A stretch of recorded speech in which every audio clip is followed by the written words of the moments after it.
बैसाखी संकट चौथ की कथा। पुराने ज़माने में किसी गांव में एक बूढ़ी माता और उसका बेटा रहता था। बेटा ग्राम की गैया चराकर उधर पूर्ति करता था। उसकी माता 12 मासी चौथ के व्रत किया करती थी। वह हर चौथ को चूरमे के 5 लड्डू बनाती थी, जिसमें से एक चौथ माता को तथा एक गणेश जी को चढ़ाती थी। एक हाथ कार का निकाल कर दान करती, एक बेटे को खिलाती और एक खुद खा जाती।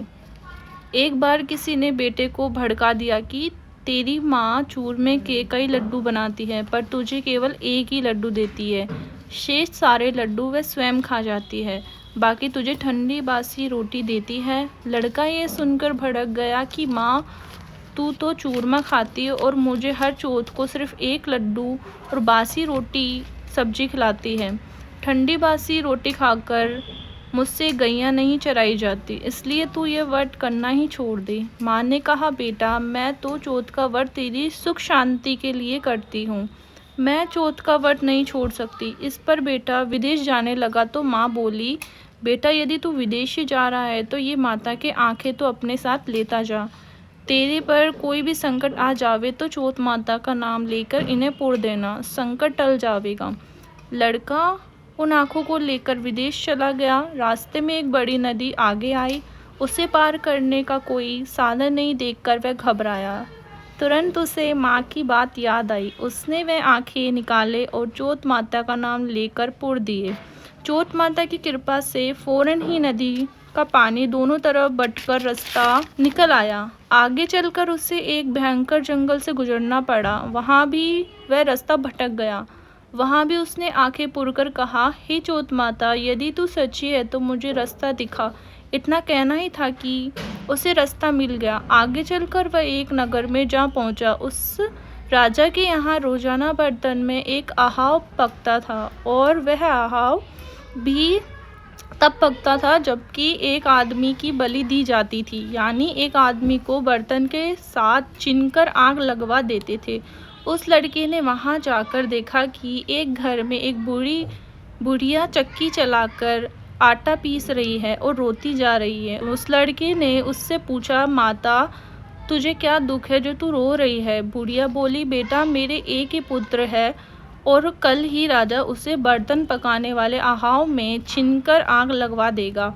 लड़का बोला, माँ, तू घबरा मत। अपने बेटे के बदले तुम मुझे भेज देना। तू मुझे भरपेट खाना खिला दे। उसके बाद सब खाना खाकर सो गए।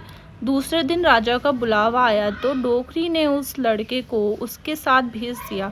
राजा के नौकर उसे ले जाकर उसे आहाव में छीनने लगे तो वह आंखें पुर कर तथा जल का कलश लेकर बैठ गया और बोला, हे चौथ माता, यदि तू सच्ची है तो मुझ पर आए संकट से बचा लेना। आहाव छीनकर आग लगा दी गई। महीनों भर में पकने वाला आहाव अब एक ही दिन में पक गया तो राजा को बड़ा आश्चर्य हुआ।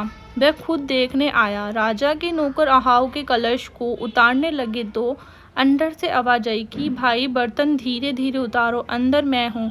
सब अचरज में पड़ गए और पूछने लगे कि भाई, तू है कौन? तो उसने कहा कि मैं वही आदमी हूँ जिसे तुमने आहाव में छीन दिया था। राजा ने पूछा, तुम बच कैसे गए? तो उसने कहा, मेरी माता चौथ माता के व्रत करती है, उसी ने मुझे बचाया है।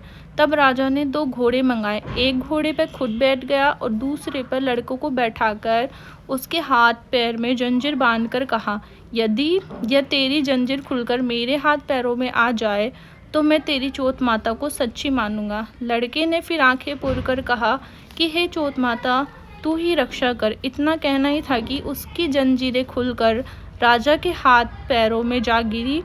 राजा ने कहा, भाई, तेरी चौथ माता बहुत सच्ची है। राजा ने अपनी कन्या का विवाह उससे करा दिया और बहुत धन माल देकर उसे विदा किया।